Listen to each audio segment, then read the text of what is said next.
5, 4, 3, 2, 1. Ignition sequence has started.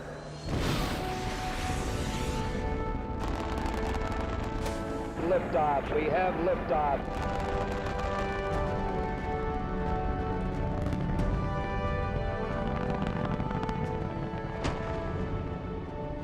Fido, go. Guide, go. Control, go. Telcom, go. GNC, go. Ecom, go.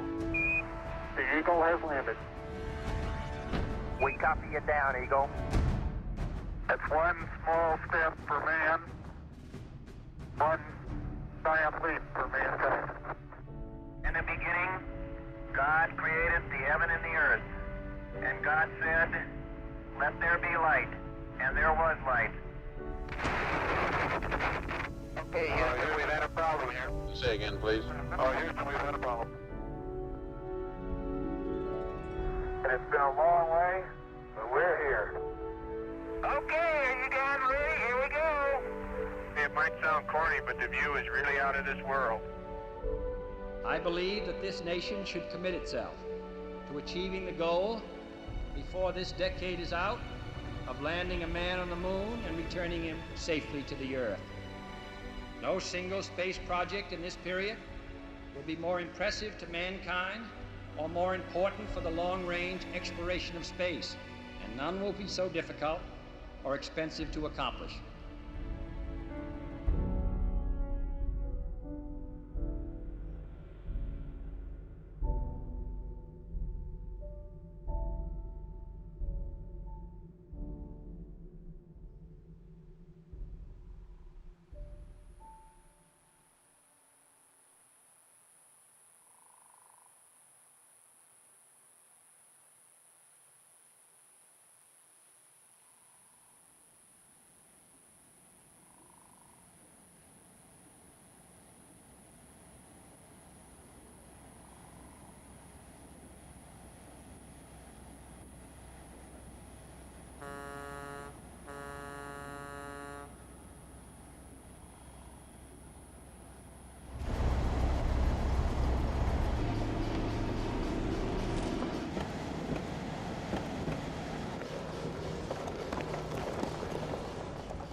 Of course, when I was selected for the program, I had very high aspirations of flying a lunar landing, but Apollo at that time, when Germany was going on, although it was in existence and in work, for those of us who were very deeply involved in Germany, it was still quite a step away. I used to give a talk now and then to different groups throughout the country and talked about someday we're going to walk on the surface of the moon, not just go there, but walk on the surface of the moon. And I believed it, even though I found it hard to believe myself. I did believe it because I believed in what I was doing. But I turned around one day and I found out, gee, I was one of those guys who was walking in space, and with a little luck and God willing, I'll be one of those guys who's going to walk on the surface of the moon. And even having done some of this, it's still almost unrealistic to me.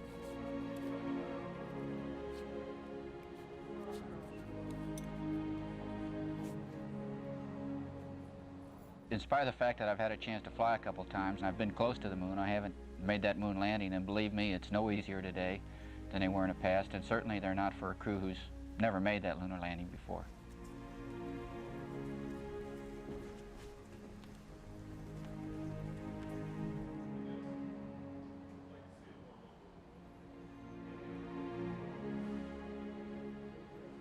I think just like everybody else who's flown, I and all the people who fly with me and after me will bring very special experience to the program. Experience gathered generally prior to becoming an astronaut and then added to while they have been an astronaut. My experience just happens to be in the field of geology, and in particular in the observation of materials of the Earth as they exist in the field. That's what basically a field geologist does. In the case of exploring the far frontiers of space, a geologist has an advantage. It's because that's his livelihood and that's what he's been doing most of his life. I don't feel that unusual. A lot of people think of it as being unusual, but it's really just another specialty. Hopefully, we open up with this the possibilities of applying other specialists to other problems.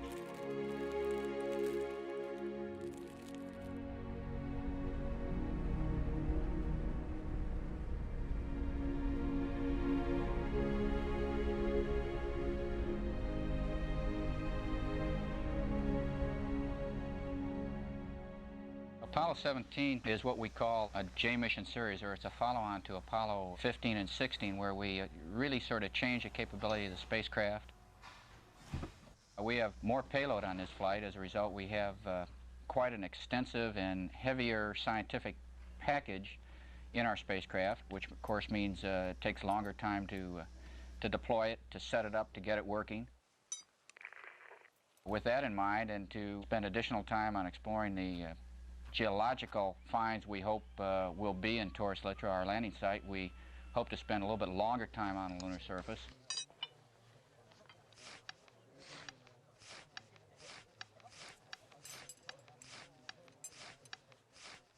We added a lunar rover to the lunar module so that we could go further distances from the lunar module after we landed, get in areas in terms of geological exploration and exploration of the moon that we couldn't get to before. We've been training for about 12 months, maybe slightly longer than that. It's hard to remember once you get involved in this thing how long you've been working on it. But of course, the training for any spaceflight mission begins several years before that. And for me, I guess the concentrated training for spaceflight began with Apollo 15 in the December of 1969.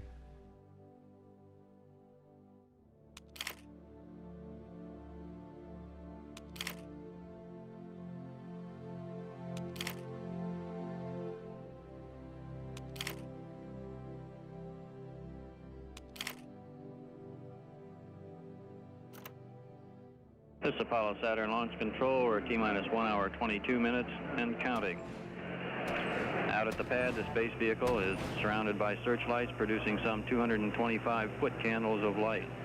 At liftoff, approximately 7,500 foot candles will be produced from the flame of the Saturn V engines. This is almost equivalent to daylight. Our countdown continuing to go smoothly now as we approach the 1 hour mark. This is Kennedy Launch Control. Some people think that because Apollo 17 is the final Apollo lunar landing, that it should be a spectacular of some kind, so someone decided that it would be a night launch. Well, it is a night launch, but it was not planned that way. It really came out by accident. The fact that you pick a landing site, and our landing site is in a relatively remote area of the moon in the northeast corner, the launch time of day is really dictated to us. Nevertheless, that night launch is going to be very, very exciting, as much so for the people who are watching it as the three of us who have the opportunity to fly it. This launch will be aiming Apollo 17 for the Taurus Littrow area of the moon, named after the Taurus Mountains in southern Turkey and the Austrian astronomer Littrow. The site is expected to yield some of the oldest and some of the youngest lunar samples returned during the Apollo flights to the moon.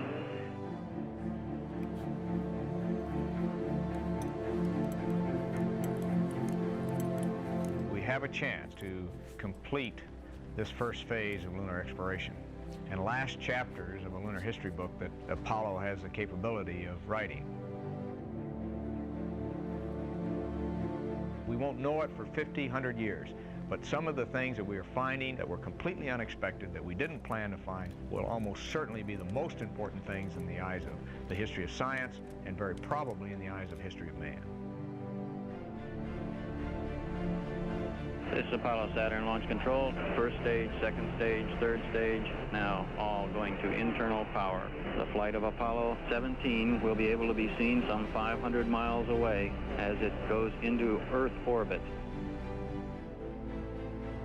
For the eyes of the world now look into space, to the moon, and to the planets beyond. And this generation does not intend to founder in the backwash of the coming age of space. We mean to be a part of it. We mean to lead it.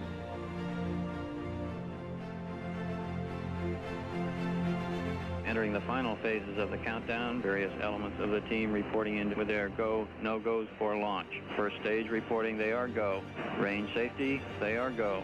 Launch director Walter Caprian has given a go for launch. Apollo 17, the launch team wishes you good luck and Godspeed.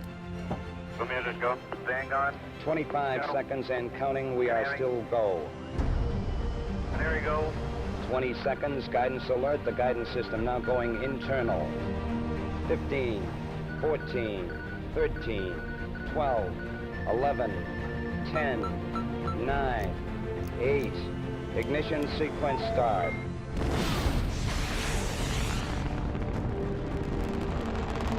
5, 4, 3, 2, 1, 0.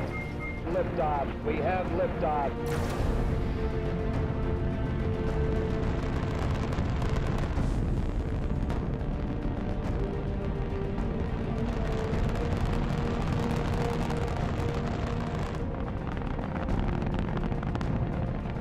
And it's lighting up the area. It's just like daylight here at Kennedy Space Center as the Saturn V is moving off the pad. It has now cleared the tower. There goes the tower. Ah, there she goes. Roger the tower. You're going right down the pipe, 17. We're in a roll, Bob. Roger, Gino. Looking great. Thrust good on all 5 engines. Okay, 17 is go. Roger, 17. You're go. First stage looks good. Altitude 1.1 miles. Mark, mode 1 Bravo. Roger, 1 Bravo. Roger, Gene. You're looking great. Right down the line. 17 Houston, your times are nominal. Nominal times. 8 plus 36 and 9 plus 20, Roger. Let me tell you, this night launch is something to behold. Crew will experience maximum G-forces of about 4 Gs at shutdown. Stand by for mode 1 Charlie, 17. Coming up on first stage shutdown.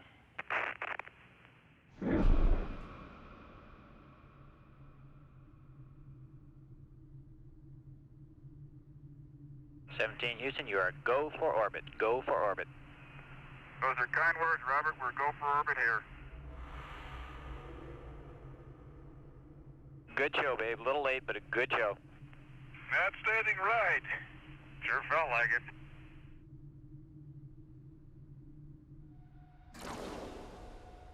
We've confirmed Apollo 17 is in a near nominal orbit.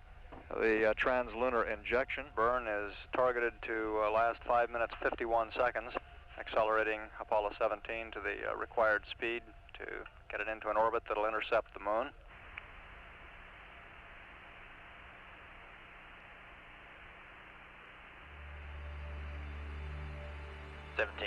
You're looking great on a final status check here, and you're go for TLI.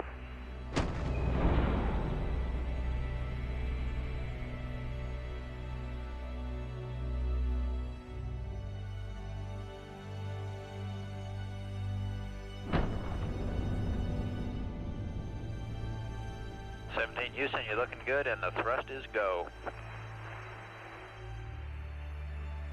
Booster reports the thrust looks good on the S4B. The velocity increasing, up now to 26,000 feet per second, beginning to climb ever more rapidly. This burn was initiated at an altitude of about 97 nautical miles above Earth. When finished, the spacecraft will be at about 150 miles above Earth and on its way to the moon, some 213,000 nautical miles away.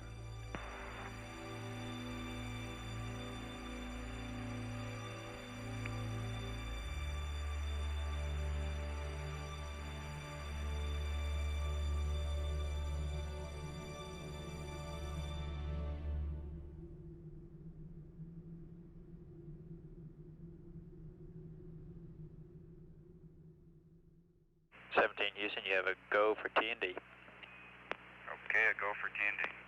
Okay, whippity-doo. Okay, we are maneuvering Houston.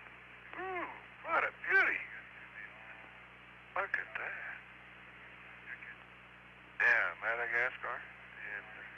Africa. Well, a beauty.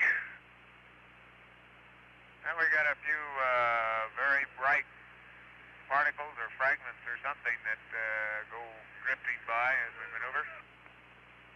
Looks like the 4th of July out Ron's window. No, but we've got the booster, and his she pretty Challenger's just sitting in her nest. Roger.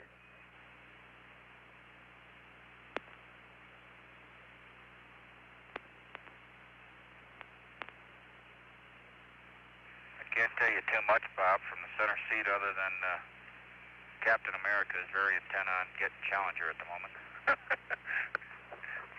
Yeah, I'm coming in a little slow, but got plenty of time.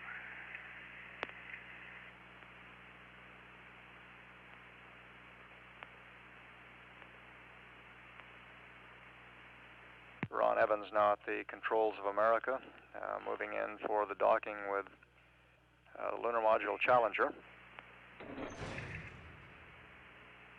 Let's suck it together. Ready. She's lined up, not bad. Okay. Prime 1.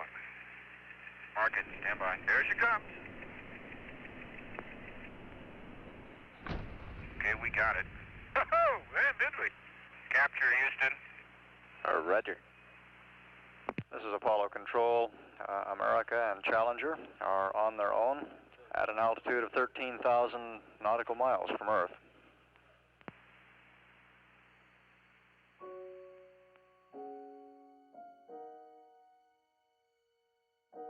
'17 to us, to the crew, is probably best summed up in the meaning of our patch as we designed it and as the ideas that we put into it. We felt certainly that Apollo 17, in spite of the fact that it's the last flight in the Apollo program, is really not the end, but rather the beginning. It's sort of a culmination of what we consider man's greatest achievements, certainly in our lifetime. And looking in the future, these achievements and the potentials of them have literally no bounds. We have the God of Apollo on our patch. He represents not just the Apollo program, but mankind himself, represents knowledge, represents wisdom. And Apollo is looking out into the future. He's not looking behind. And he's not simply looking at the moon, someplace that mankind has been, but he's looking on beyond the moon and into the future. We have, along with him, up in the corner of our patch, a golden moon, sort of representing a golden era of space flight that we are bringing to a close now. The achievements that have happened in this past decade were not by accident. America brought us where we are today, and the United States of America is going to lead us into the achievements and the accomplishments of the future.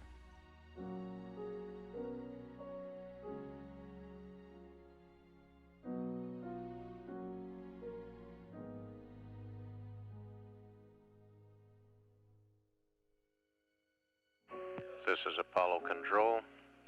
Cernan and Schmidt have gone aboard the Lunar Module Challenger, going through the housekeeping transfer of items from the command module into the lunar module, and we'll proceed with the checklist of activating the spacecraft communication system. Evans had the detail of removing the probe and drogue earlier, but he's by his lonesome back in the command module.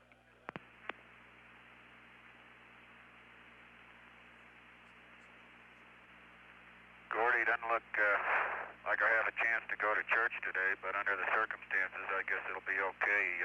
Next time he's a good father, you might have him put a good word in for us. Okay, I'll do that.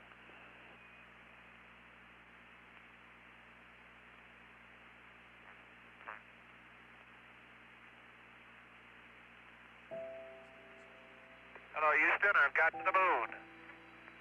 Boy, is it big.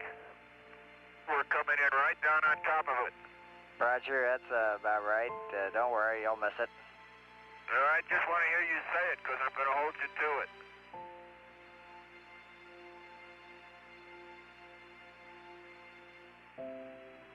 Hello, America. How do you read Houston? Over. Hello.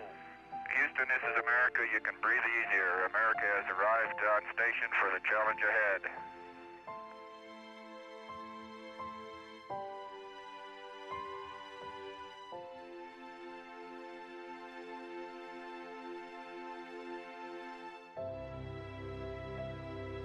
Challenger Houston, you have a go for undocking and SEP. Roger, understand, and go for undocking and SEP. 3, 2, 1. We got it. There we go. Okay, looks good on board. Okay, looks good on the ground.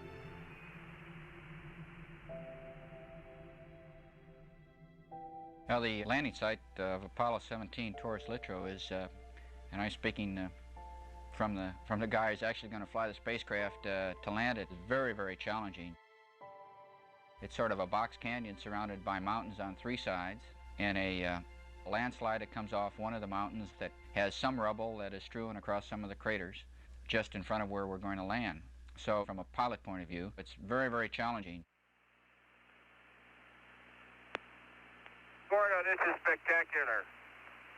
It is absolutely spectacular looking at that command module America down there coming across the surface. Sounds great. Hey, Ron, listen, this ridge you're coming on over, just stick your hand out the hatch and grab a rock. We got the landing site. We're coming right over the front of it. Super targeting. God, we've got Family Mountain. We've got Corsa Massif. We can see the Scarp. We can see the Light Mantle. I've got the Great Cross, Camelot, Sherlock. Believe it or not, Houston, they're all there. Houston, I can even see Poppy right where we're going to set this baby down. Very good. Man, Gordo, this is absolutely spectacular. Sure sounds like it. During the next front side pass comes a moment of truth. Challenger will descend to the surface of the moon and touch down at the Taurus Littrow landing site. Okay, all flight controllers, gonna go for powered descent. Retro? Go. FIDO? Go. Guidance? Go. Control? Go. Telcom? Go. GNC? Go. ECOM? Go. Surgeon? Go. Capcom, we're go for powered descent. Challenger Houston, your go for PDI. We are go up here for PDI. Master arm on. Okay, Houston, master arm is on. I've got 2 good lights. Roger. Oh, man, are we down among them, babe? Woo. Ignition. Ignition, Houston. Attitude looks good. Roger, you're looking good here. Okay, Gordo, we're out of 11,000 at 9. And the computer likes it. Stand by for pitch over. Oh, are we coming in? Oh, baby. I'll need the pro. I'll give it to you. Pitch there it is. Proceeded. And there it is, Houston. There's Camelot. Wide on target. I see it. We got them all. 42 degrees, 37 degrees, to 5,500. Challenger, your go for landing. Fuel is good. We are getting close.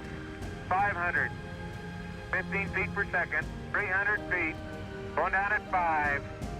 Going down at 5. Your fuel's good. 110 feet. Stand by for some dust. 80 feet.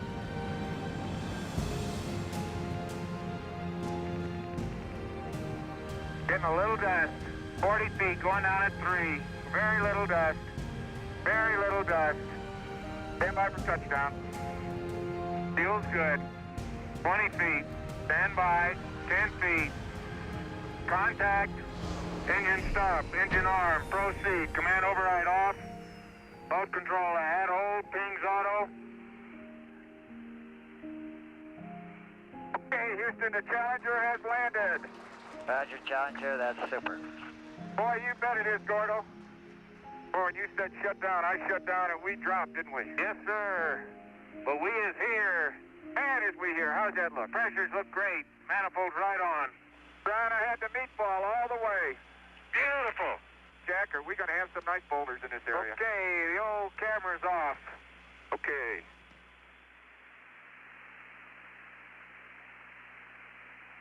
Challenger Houston, I'm going to hand you over to the good Dr. Parker here. Have a good trip outside there. Gordy, thank you. You do outstanding work, and we sure do appreciate it, babe. My pleasure.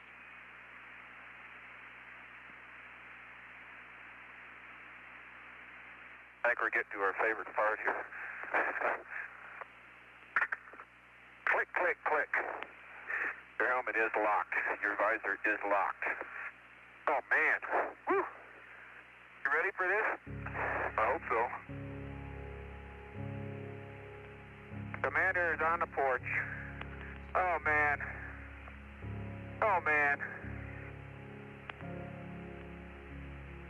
Oh, man. I'm on the footpad. And Houston, as I step off at the surface at Taurus Littrow, we'd like to dedicate these first steps of Apollo 17 to all those who made it possible. Oh my golly! Unbelievable! Unbelievable, but is it bright in the sun? How you doing, Jack? Fine. Jack, you're looking good. Beautiful, guys, beautiful. Hatch is closed. Hey, Jack, don't lock it. I'm not gonna lock it. We gotta go back there. You lose the key and we're in trouble.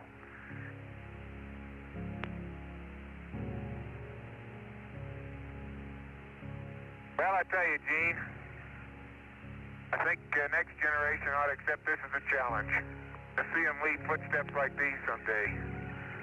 A geologist's paradise, if I ever saw one. I never thought I'd do geology this way.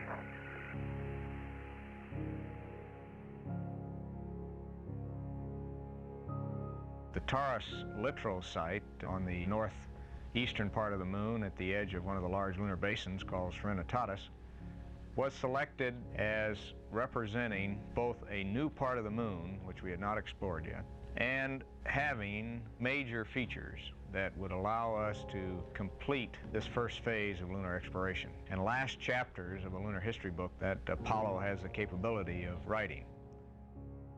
Those features are the edge of the Serenitatis Basin, where we have a very strong possibility of finding some of the oldest, if not the oldest, rocks that have so far been sampled and observed on the moon. And it also has the dark mantling deposit that is potentially some of the youngest volcanic rocks that we've seen on the moon. And then, of course, there's this other thing of the unexpected, and who knows what that's going to be. And that's really what makes it exciting. Okay, here we go. Challenger's baby is on the roll. Okay, I'm gonna take a little spin around here. Don't run over me. Don't worry.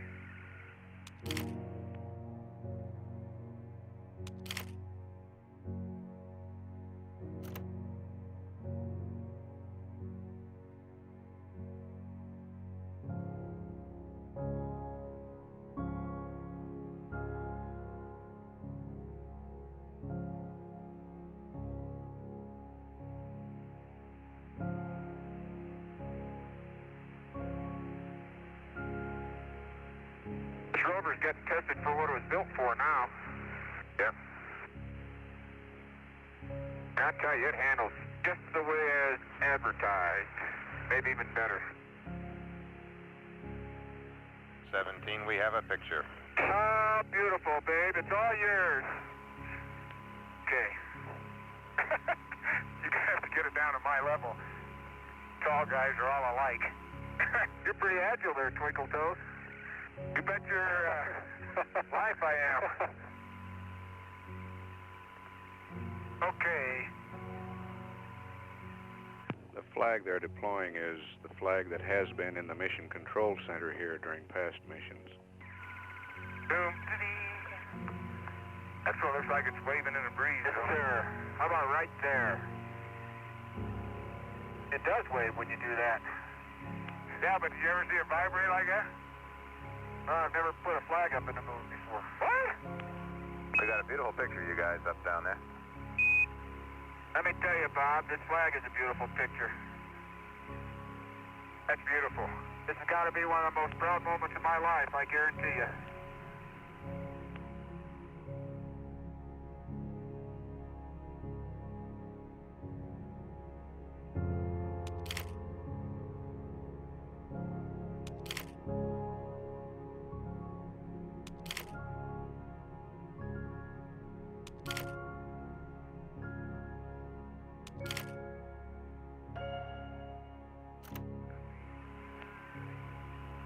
Well, we're off to see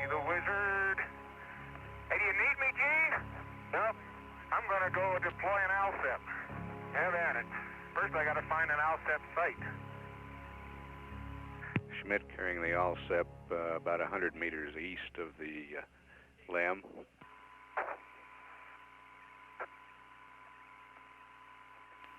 Gene Cernan will drive out to the ALSEP site in the rover.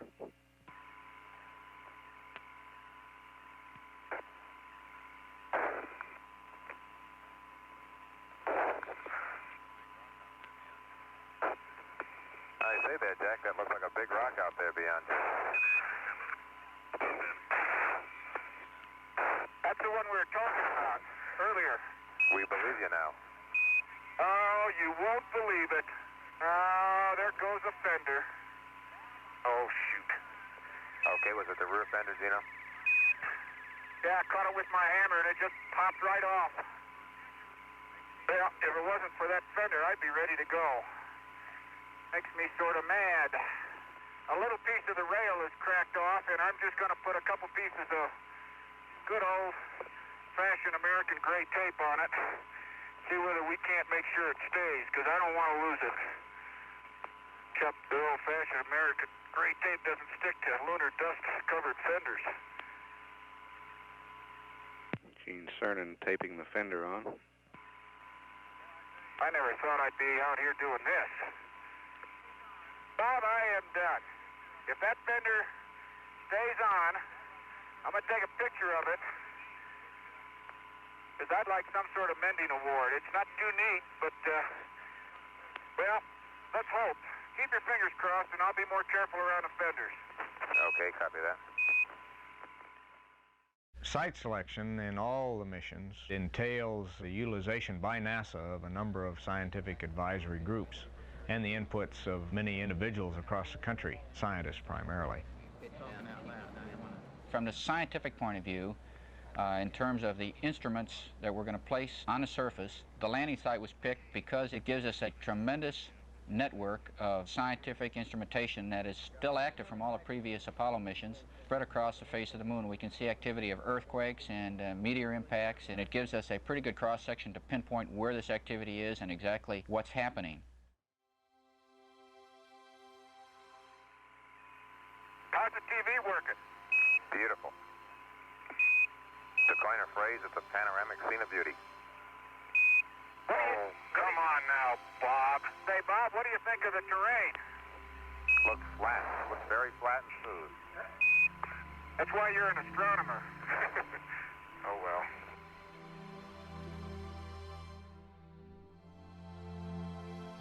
In the moon, we have a window into the very early history of a planet in the near-Earth part of the solar system.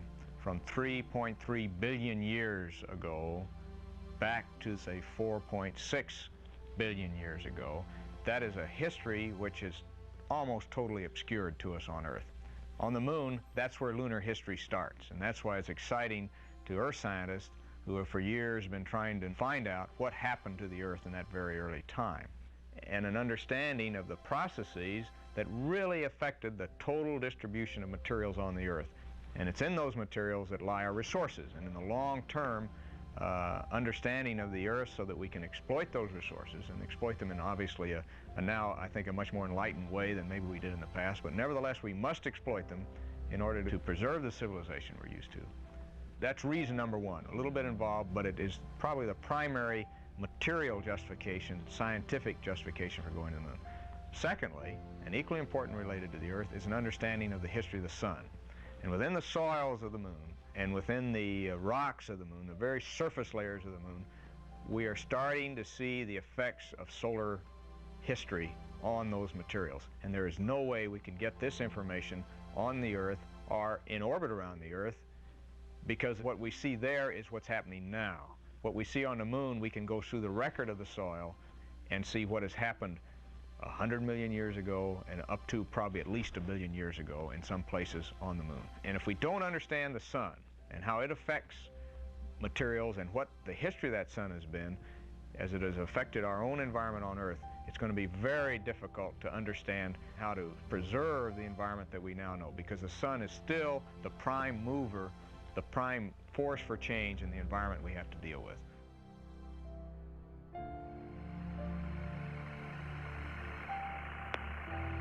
Well, Bob, I hope I can drill you a couple good holes. And I know you do too. Cernan drilling 2 8-foot holes for the heat flow experiment. Hey, Bob, it's obvious that I'm going through some pretty tough stuff. Yeah, Roger, we're seeing that, Gino. Looks interesting. Yes, sir. Really working down there, huh? Oh, you betcha, man. I'm in something tough down there now. Woo! What bore are you in? Number 3. Oh, where do we find such men? If I let go of that drill and I wasn't anchored to the ground, it'd throw me over the massif. It's funny how for every action there's an equal and opposite reaction, isn't it? Hey, I've heard that before. Oh, man. Yeah, that's what I've been doing. Oh, no. Come on, baby. Now that I got it. Okay. Stay there. Okay, back. Thank you. Boy, Gino, that's what you call getting down into your work. Bob, I'll save my comments till later.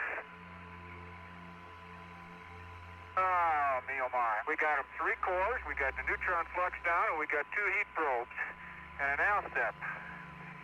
Bob, I feel pretty good about that. That makes me feel pretty good. Okay, congratulations.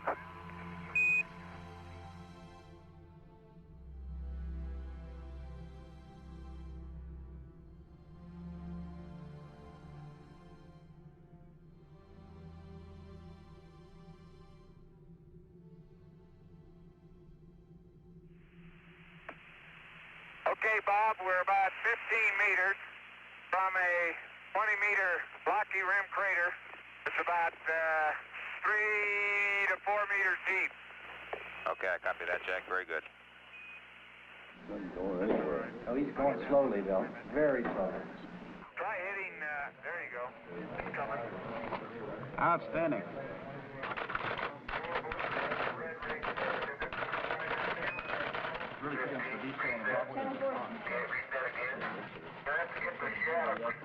The foreground features are somewhat different, simply because they were farther up under the hill, I think. But otherwise, that's remarkable.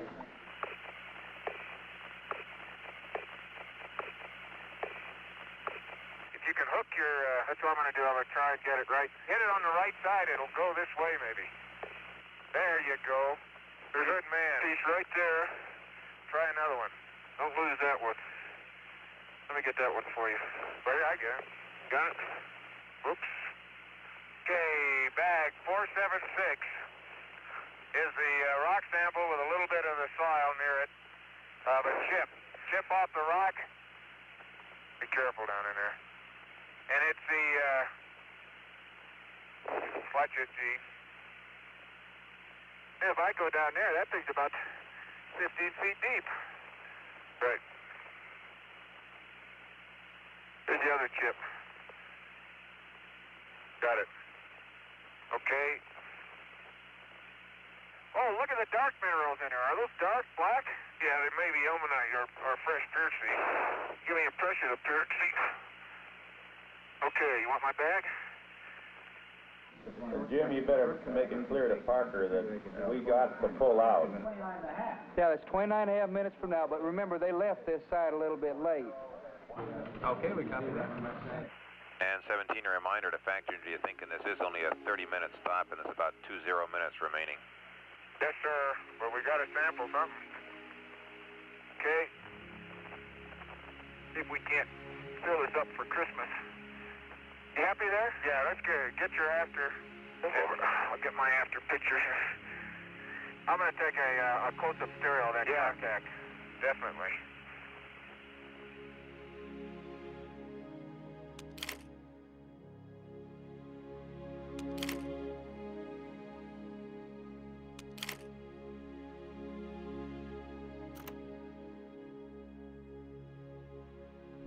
So what I really bring as a specialty is the ability, hopefully, of being able to integrate what I see, which in turn not only tells me what I should sample or what I should say or what I should photograph about what I see, but it will lead me to other observations. And this is something you gain by experience, no matter what field you're in. Field geology, aircraft flying, test piloting, botany, poetry, law, you name it. What you gain by experience is the rapid synthesis of what you're exposed to and a projection of that exposure into the next step.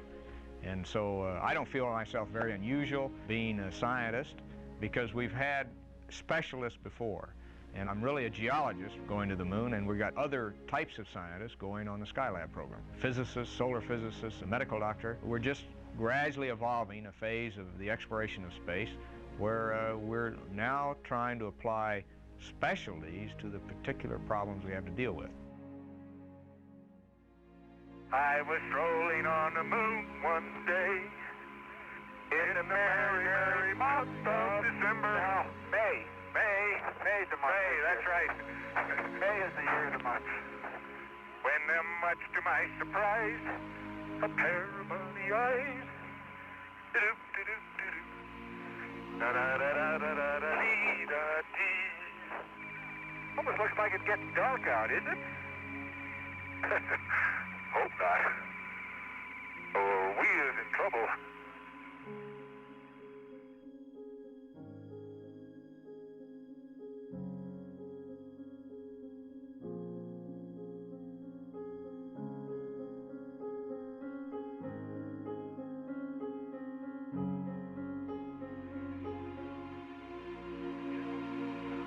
That's a pretty good day's workout, you know? You know, I don't think we need an exercise period. Man, I hate this dust. I gotta make a new fender tonight. My tape didn't hold, it was too dusty. Oh man, look at that fender. That's terrible. Okay, we'll take a look at it here while you're sleeping.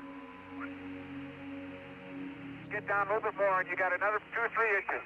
I can't get any lower, Willie. Me buttons are in the way. Okay, keep going. There you are. You're in. Godspeed the crew of Apollo 17. The hatch is closed and locked. Hallelujah. Cabin stable, Houston. How's it look to you? Looks good to us, 17, and I'd like you to know you had a 7-hour and 12-minute EVA. I think is a tremendous job for what we might call a challenging EVA. Bob, that's no pun. It really was. It really was. I know it, man. I know it. I tell you, I really wish you guys could have been here with us. You worked as hard at it as we did, if not harder. Harder, I think. This is Apollo Control at 124 hours, 23 minutes. And aboard Challenger on the lunar surface. Jack Schmitt and Gene Cernan are in the process of getting the lunar module reconfigured, ready for their sleep period, which the flight plan calls for them to begin at about 3.5 hours from now.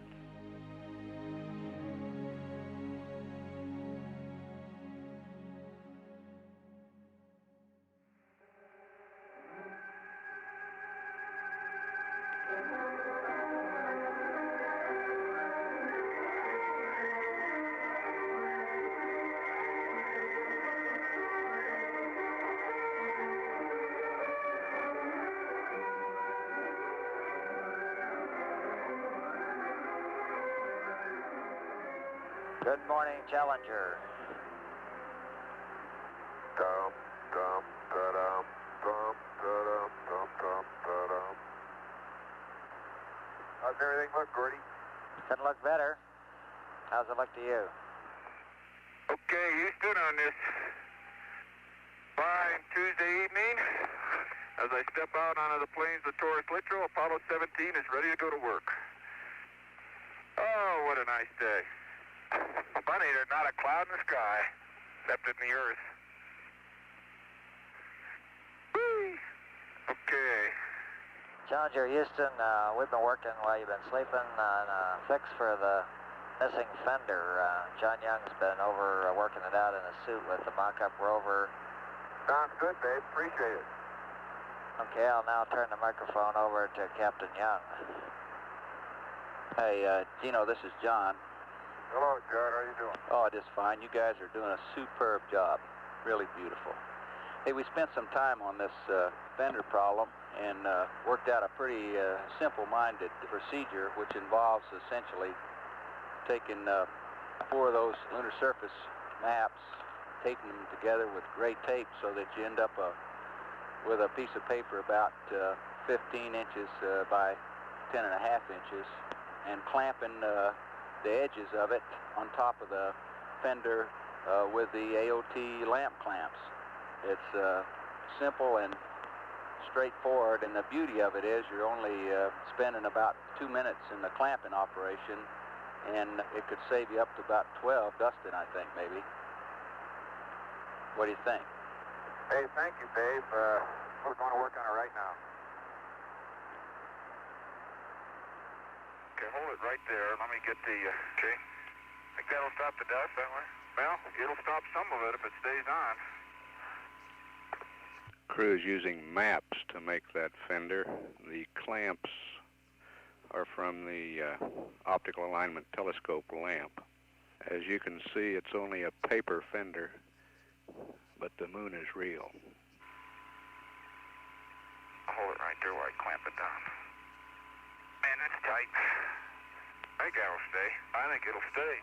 Okay, the maps are configured. Sounds like a good attempt, man. We'll hope it works. Does that look good to John, from what he did? It looks exactly what he did, he says. We gotta take a picture of that fender if it works. Wait a minute. Gene, you're good as is. We're ready for you guys to go.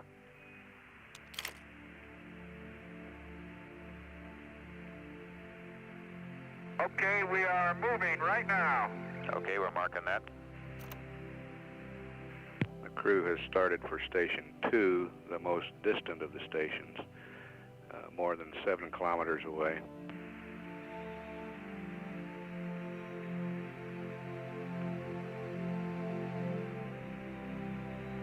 It's a little rocky out here. Yeah, it sure is.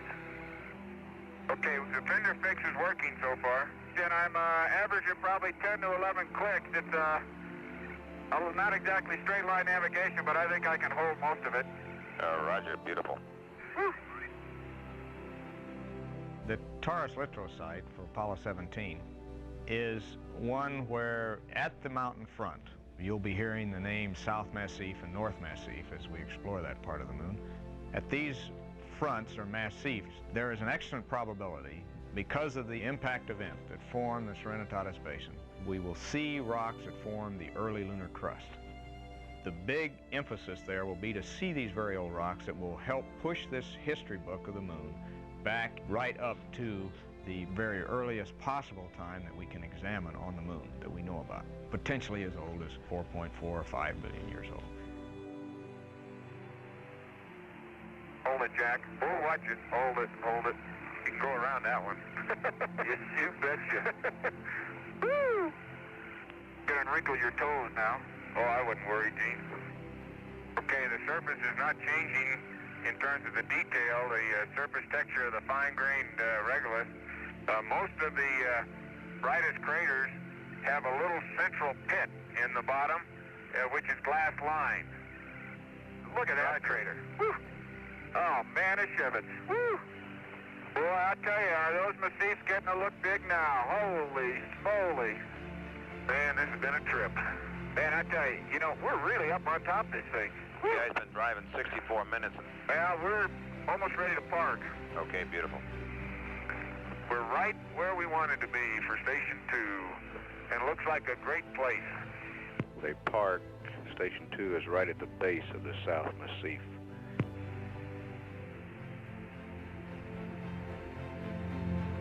Bob, I want to get this camera fixed. Okay. Any other service I can be? Can I change your oil? Thank you, Dino. It looks much better. Man, that's the way to come downhill. Just don't stub your toe. Man, there's some boulder rolling rocks here, Jack.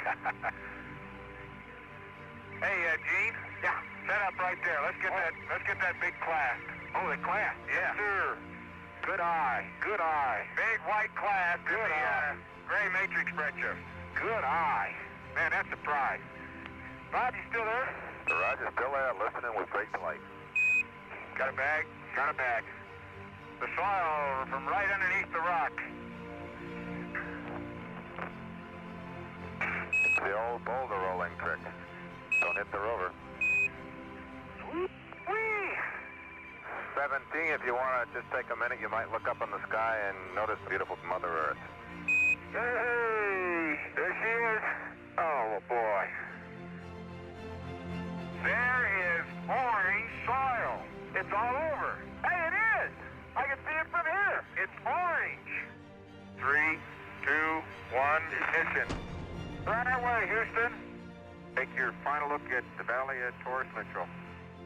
Here, man completed his first exploration of the moon. May the spirit of peace in which we came be reflected in the lives of all mankind.